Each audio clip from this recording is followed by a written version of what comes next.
안녕하십니까. 길버드 아카데미에서 영어를 가르치고 있는 김공란입니다. 저는 오늘 고2, 고1 응용어법을 2등급에 맞춰서 설명해 드리겠습니다.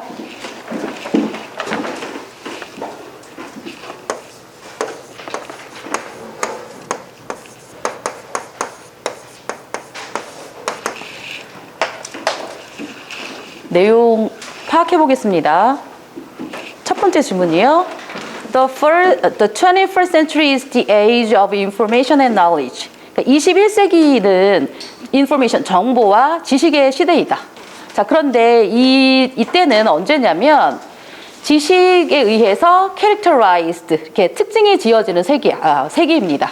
그런데 이 지식이라고 하는 것은 이 회사들에게, 기업체에게 있어서 경쟁력 있는 어드밴티지, 어떤 이점을 이렇게 가져다 주는 그런 중요한 어떤 자원으로서 이렇게 역할을 합니다.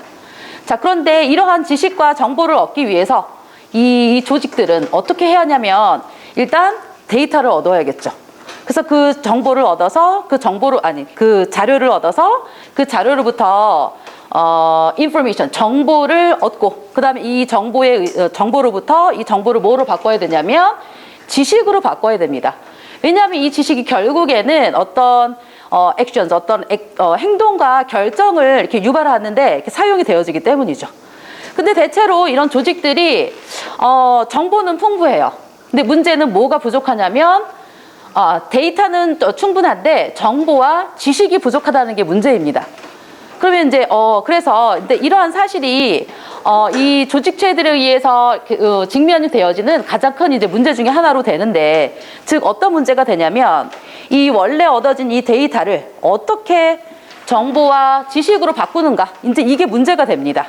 근데 이제 이거를 꼭 해야 되는 게 이유가 뭐냐면 이 지식이 결국에는 잘만 이용이 되면 이 고객의 행동과 어떤 사업의 어떤 경향을 예측할 수 있게 해주기 때문이죠. 그래서 요 첫 번째 지문은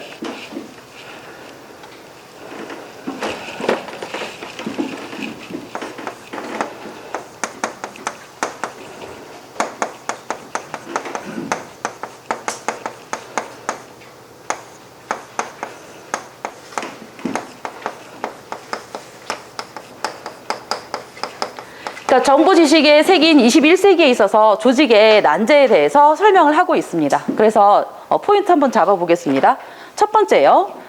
자, 이때는 어느 때 21세기는 어떤 때냐면 그 회사들에게 있어서 경쟁력 있는 이점을 가져다주는 중요한 자원으로서의 지식에 의해서 특징이 지어지는 세기이다. 이렇게 되는데 저는 첫 번째를 관계사로 봤습니다. 그래서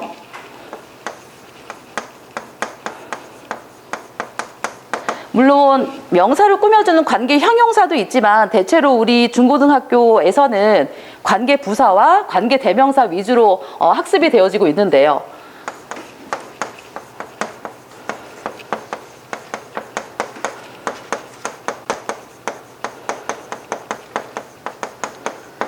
그래서 저는 학생들에게 가르쳐줄 때 이 관계사는 1인 2역이다 라고 가르쳐줍니다. 그래서 관계 부사는 접속사와 부사의 역할을 하고, 그 다음에 관계 대명사는 접속사와 대명사의 역할을 한꺼번에 하는데, 그래서 그런 필연적인 역할로 인해서 이 관계 부사가 이끄는 절과 관계 대명사가 이끄는 절에 차이가 있죠. 그래서 어떤 차이가 있을까요, 이성경 선생님?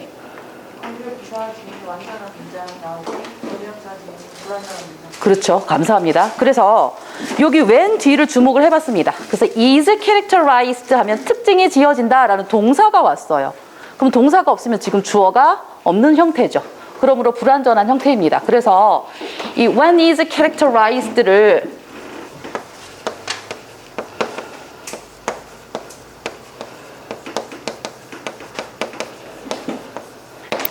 when 뒤에는 불완전한 절이 올 수 없으므로 이 when을 앞에 century를 선행사로 보는 which나 that와 비교하면서 설명을 하겠습니다. 그다음에 두 번째 예로 가시면, 자, this fact is translated into one of the biggest challenges faced by organizations. 있는 그대로 해석을 해보면 이러한 사실이 translate가 무슨 뜻일까요? 장인호 선생님. 그죠? 타동사로는 번역하다 뭐 이런 뜻이죠. 그래서 있는 그대로 해석을 해보면 이러한 사실이 번역이 되어진다 또는 해석이 되어진다 가장 큰 난제들 중에 하나로 근데 해석이 되어진다라기보다는 이러한 사실은 그냥 가장 큰 난제 중에 하나가 된다라는 타동사보다는 자동사의 개념으로 보는 게 더 낫겠습니다. 그래서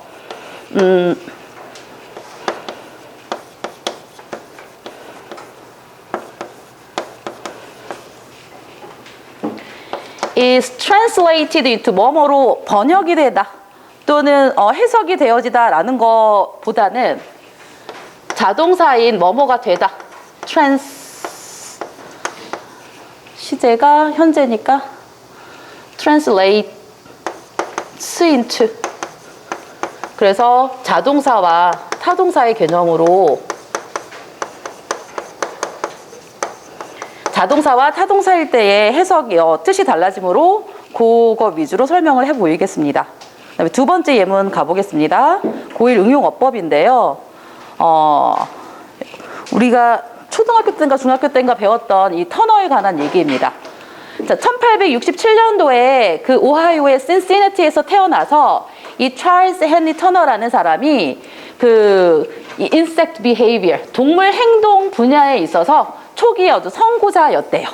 그래서 결국에는 이 사람이 어떻게 선구자가 되는지 그 과정이 쫙 나오게 됩니다. 근데 이 터너의 아버지가 아주 방대한 서고를 갖고 있었던 거예요. 그래서 거기에서 그 곤충의 행동과 그 습관에 대해서 읽는 거에 굉장히 fascinated, 매료가 되어집니다. 그래서 그 연구에서 계속 이렇게 진행을 한 다음에 터너가 이 zoology, 이 동물학 분야에서 박사 학위를 얻어요. 그래서 최초에 그렇게 하는 흑인이 되죠. 그런데 박사 학위를 받음에도 불구하고 주요한 대학에서는 어떤 teaching or research position, 가르치거나 어떤 연구직을 얻을 수가 없는 거예요. 왜? 여기 racism, 인종주의 때문에, 흑인이니까.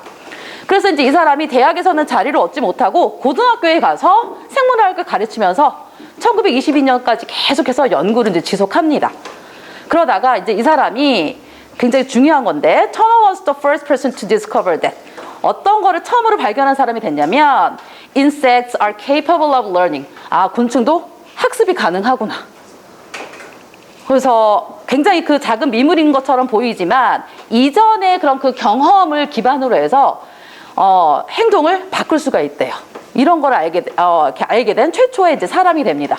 이제 그러다가 시카고에서 1923년도에 심장병으로 이제 죽게 되고 평생 동안 70여 편 이상의 논문을 발행을 하고 그의 사망 다음 해에 마지막 그 과학 논문이 이제 발행이 되게 됩니다. 그래서 이 두 번째 지문은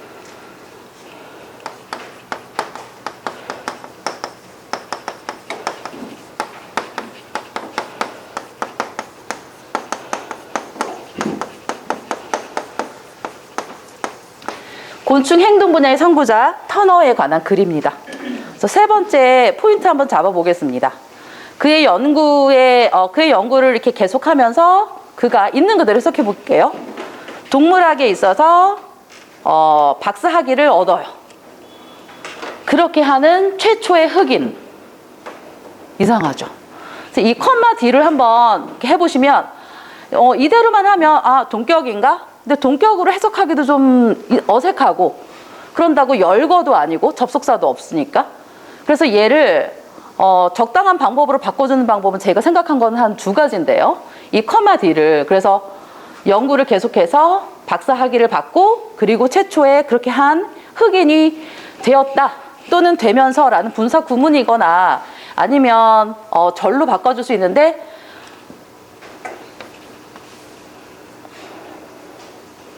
이 뒤에 the first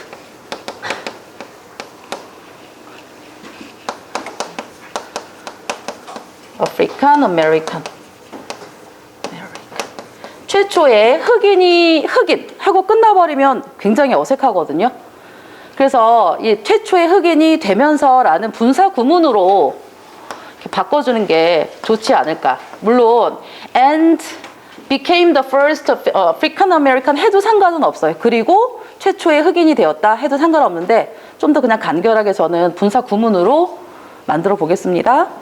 그다음에 4번 보시면 그가 1923년도에 시카고에서 심장병으로 사망을 하게 되는데 전치사 문제로 저는 봤고요. 뭐뭐로 죽다라는 표현은 다음에 어떤 전치사를 쓰는 게 나을까요? 진소연 선생님. from도 되고. 그렇죠. from도 되고 of도 되는데 심장병으로부터 바로 이렇게 죽는 것보다는 어느 정도 앓고 나서 죽는 걸로 저는 그렇게 해서 die from을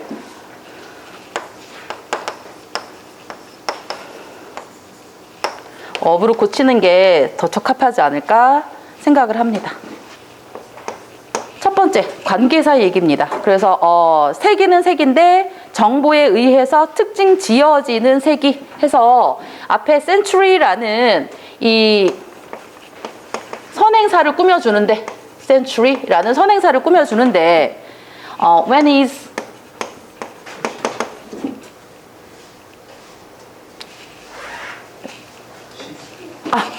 죄송합니다. Century when is characterized. 자, 특징이 지어지는 색이 해야 되는데 뒤에가 불완전함으로 이 when을 관계부사 which나 또는 that로 바꾸는 게 낫겠습니다. 그다음에 두 번째. 자, 자동사, 타동사 개념이고 그거에 따라서 뜻이 달라지는 동사. 그래서 is translated into 라는 이 수동태 이 동사를 그냥 뭐뭐로 된다라는 자동사로 바꾸는 게 더 의미상 맞겠습니다. translate into. 그다음에 세 번째는 이 동물학 그 곤충 연구를 계속하면서 박사학위를 받았고 그다음에 최초의 그 흑인이 되었다라고 하는 표현인데 박사가 됐다고 해서 연구를 그만두는 게 아니고 그래서 같은 시제로 보아서 완료형 분사 구문 having proceeded 라는 것보다는 연구를 같이 진행하면서 박사 학위를 받은 걸로 그래서 having proceeded라는 완료형 분사 구문이 아니라 기본형인 proceeding으로 고치겠습니다. 그다음에 네 번째 뭐뭐로 죽다. 직접적인 그 사이 바로 그것 때문에 죽은 것보다는 그걸 앓다가 죽은 그 표현으로 봐서 died from 이거보다는 die of 라는 그 개념으로 보겠습니다. 그래서 이렇게 특히 우리 이 1, 2, 3, 4 중에 제일 난이도가 높은 건 솔직히 요 1번이겠지만 아이들이 굉장히 체감상 어려워하는 거는 아마 2번이라고 할 수 있겠습니다. 그래서 그냥 해석이 된다라고 해도 아주 이상하진 않은데 뭔가 약간 어감이 이상하거든요. 그래서 이 자동사와 타동사 이렇게 쓰이는 거에 따라서 뜻이 달라지는 그런 다른 동사들을 연결해서 같이 설명을 하겠습니다.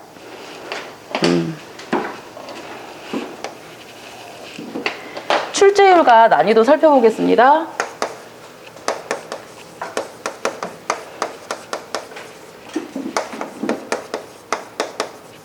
아까도 잠깐 말씀드렸지만 이 관계사는 꼭 나오는 그 문제지요. 그래서 관계사는 거의 4.5 이상이다.